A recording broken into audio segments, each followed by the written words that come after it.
Martial Peak Bab 741 Kapal Laut Besar. Di atas lautan, sebuah gunung es seukuran kamar kecil hanyut bersama ombak. Di atas gunung es ini, Yang Kai duduk bersila dengan nyaman. Setelah menemui Su Yan dan mengetahui bahwa Meng Wuya dan saudari kecil seniornya aman dan sehat, dia merasa jauh lebih tenang. Meskipun dia tidak membawa Su Yan pergi bersamanya dan malah meninggalkannya di Sekte Es dengan bantuan King Ya, Su Yan hanya akan tumbuh lebih kuat. Ketika saat berikutnya mereka bertemu lagi, Yang Kai mengira kekuatan Su Yan akan meningkat secara nyata. Merasa bahagia, Yang Kai tidak terburu-buru dan membiarkan gunung es hanyut kemanapun dia mau, mendorong trukinya sedikit hanya cukup untuk memastikannya tetap tegak.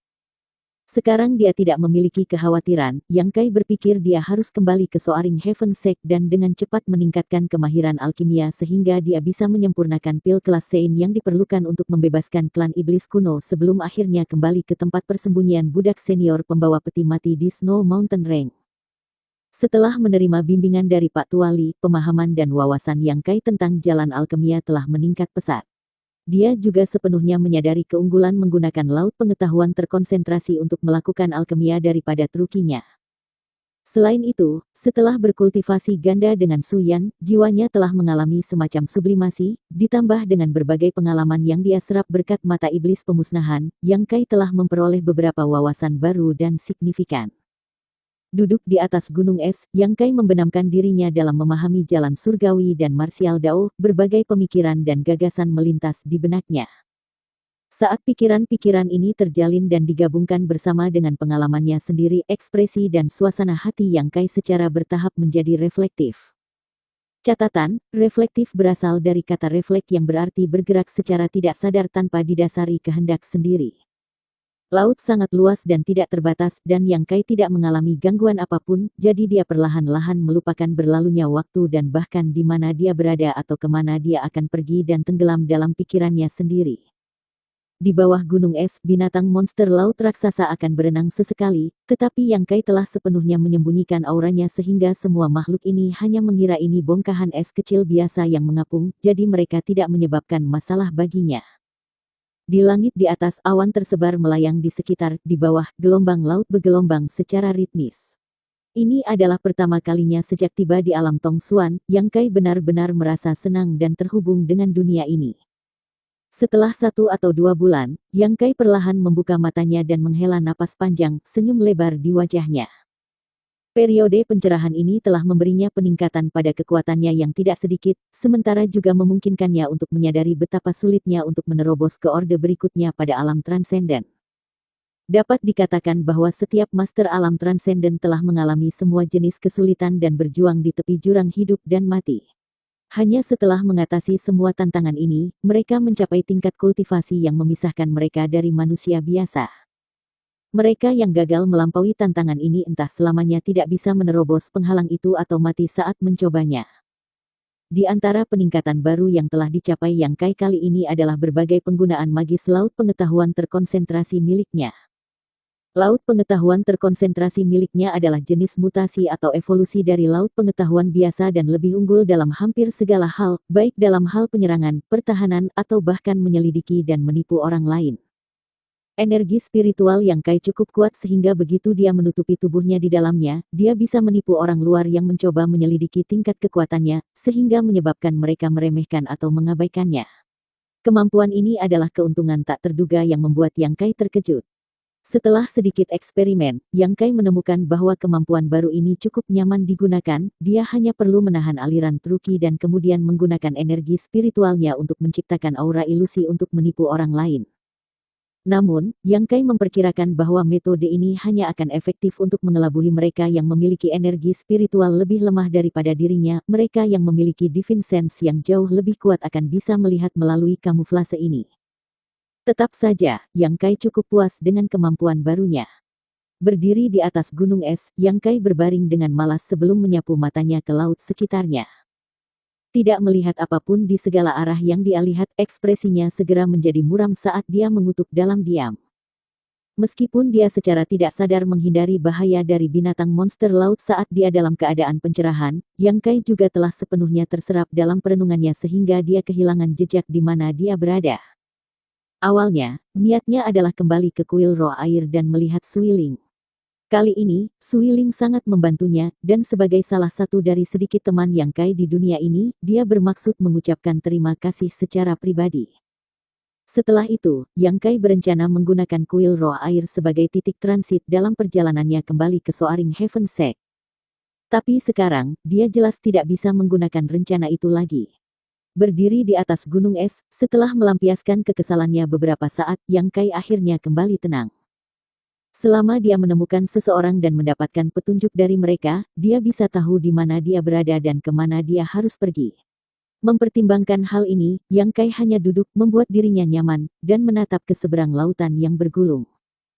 Gerombolan ikan yang berenang di bawah permukaan tampak penuh semangat dan vitalitas. Yang Kai juga melihat beberapa gugusan karang berwarna-warni saat dia menyapukan matanya. 3 hari kemudian, ketika Yang Kai sedang menatap awan dengan malas, dia tiba-tiba mendeteksi aura kehidupan pada kisaran ekstrim dari Divine Sense yang dilepaskannya. Segera bersemangat, Yang Kai berdiri dan menatap ke arah aura yang dia rasakan.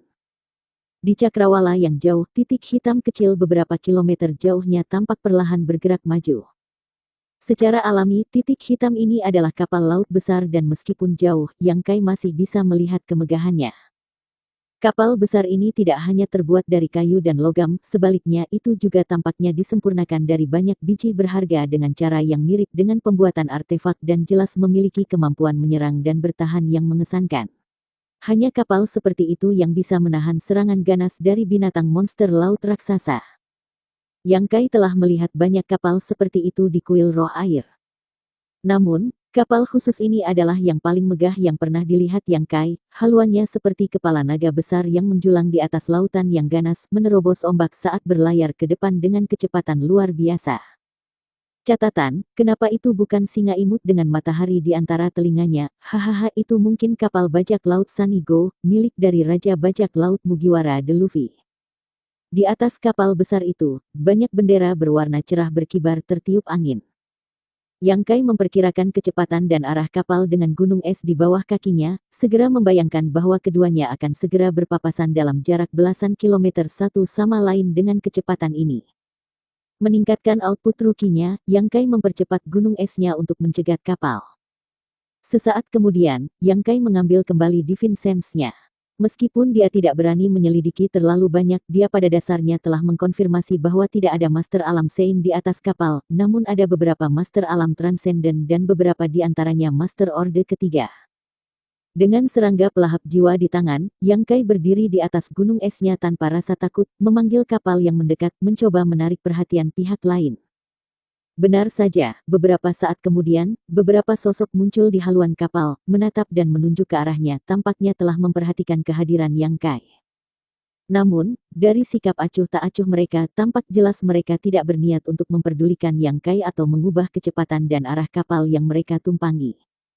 Alis Yang Kai berkerut dan menyaksikan kapal besar itu melewatinya. Tentu saja, dia tidak menyerah begitu saja. Dia sekarang tersesat di lautan luas, jadi dia benar-benar harus mencari seseorang untuk menanyakan arah. Ragu-ragu sejenak, Yang Kai membuat keputusan dan mendorong trukinya sekali lagi, dengan cepat meningkatkan kecepatan gunung esnya dan langsung menuju ke kapal. Orang-orang di dek kapal segera bereaksi, berteriak dengan waspada. Di atas kapal besar, kru yang diberitahu oleh panggilan ini berlari ke dek untuk melihat apa masalahnya, termasuk pembudidaya Master Alam Transcendent. Setelah mengetahui apa yang sedang terjadi, Master Alam Transcendent dengan marah berteriak, bocah biasa yang entah dari mana bertindak begitu sembrono. Hancurkan gunung es di bawah kakinya sekarang juga. Benar-benar berani punya ide dengan kapal tanah suci aku. Dia pasti benar-benar tidak mengetahui luasnya langit dan bumi. Baik, jangan bunuh dia dulu, tangkap dia supaya kita bisa menginterogasinya dulu. Dengan perintah dari Master Alam Transcendent, para murid segera menyerang dengan kekuatan penuh mereka. Beberapa dari mereka berdiri di haluan kapal segera menampilkan keterampilan marsial dan artefak mereka. Asteris sua sua sua asteris. Beberapa kilatan cahaya ditembakkan dari haluan kapal di saat berikutnya. Yang Kai tercengang, tidak pernah mengira pihak lain akan bereaksi begitu keras, dengan cepat melompat dari gunung esnya untuk menghindari rentetan tembakan. Dengan ledakan keras, gunung es yang membawa Yang Kai menyeberangi lautan selama 2 bulan terakhir berubah menjadi debu. Saat mereka menyaksikan bongkahan es kecil berserakan di permukaan laut, semua orang di atas kapal melihat sekeliling dengan hati-hati untuk mencari sosok Yang Kai, tetapi dimanapun mereka memandang, mereka tidak melihat apapun selain samudera biru. Kemana dia pergi? Master alam transenden juga kehilangan jejak Yang Kai pada saat itu dan tidak dapat segera menemukan kemana dia telah menghilang, ekspresinya menjadi jelek. Semua orang di geladak juga menggelengkan kepala. Salah satu murid angkat bicara, bukankah dia terbunuh dalam ledakan itu? Dari apa yang aku lihat, dia terlihat sangat muda dan mungkin tidak terlalu kuat. Omong kosong. Master Transcendent berteriak karena dia berani berkeliaran di lautan sendirian, dia setidaknya harus memiliki ranah kultivasi di batas Immortal Ascension. Selain itu, jika dia benar-benar terbunuh, mengapa tidak ada darah di permukaan laut? Bocah itu bersembunyi di suatu tempat, cari dengan lebih teliti. Tidak perlu melakukan itu, sebuah suara yang sedikit kesal tiba-tiba datang dari sisi kapal, dan di saat berikutnya, Yang Kai yang basah kuyup melompat ke atas geladak, mengerutkan kening dengan tidak senang pada orang-orang di kapal saat dia bergumam, tidak ada permusuhan atau dendam di antara kita, jadi kenapa kamu tiba-tiba menyerangku? Kami tidak menyerang kamu, kami hanya menghancurkan gunung es tempat kamu mengapung. Master alam transenden dengan dingin mendengus, jika kami benar-benar ingin menyakitimu, apa menurutmu kamu masih bisa berdiri di sini dengan aman? Yang Kai mengerutkan kening dan tidak mengatakan apapun. Rentetan serangan beberapa saat yang lalu, dia telah melihatnya dengan jelas, jadi dia tahu itu benar-benar tidak ditujukan padanya dan tidak memiliki niat membunuh. Mungkin tindakannya telah disalahpahami oleh orang-orang ini yang mengakibatkan situasi ini. Tentu saja, Yang Kai tidak pernah bermaksud menabrak kapal mereka dengan gunung esnya. Tapi tidak ada gunanya menjelaskan ini sekarang, jadi Yang Kai tidak repot-repot mengatakan apa-apa. Bocah, aku akan menanyakan beberapa pertanyaan, kamu jawab dengan jujur, jika kamu berani menipu aku akan melemparkan kamu ke laut untuk memberi makan ikan, kata pembudidaya Master Alam Transcendent dengan cepat. Yang Kai mengangguk, mengedarkan trukinya sedikit untuk mengeringkan pakaiannya sebelum mencoba membuat dirinya terlihat seramah mungkin. Siapa kamu, mengapa kamu mengapung di atas gunung es di lautan luas? Junior ini hanyalah orang tanpa nama, aku tidak sengaja tersesat di laut dan tidak punya pilihan selain menetap di gunung es itu atau aku akan tenggelam sejak lama. Pria itu dengan dingin mendengus, Yang Kai tidak menjawab pertanyaannya secara langsung jelas membuatnya merasa agak tidak puas. Lalu mengapa kamu mendekati kapal tanah suci aku barusan? Aku tidak punya pilihan, aku sudah hanyut selama beberapa hari jadi ketika aku melihat kapal kamu, aku ingin menanyakan arah. Bagus, sebenarnya, jika tidak keberatan, bisakah kamu membiarkan aku berlayar bersamamu sampai kita mencapai daratan kering? Bersambung.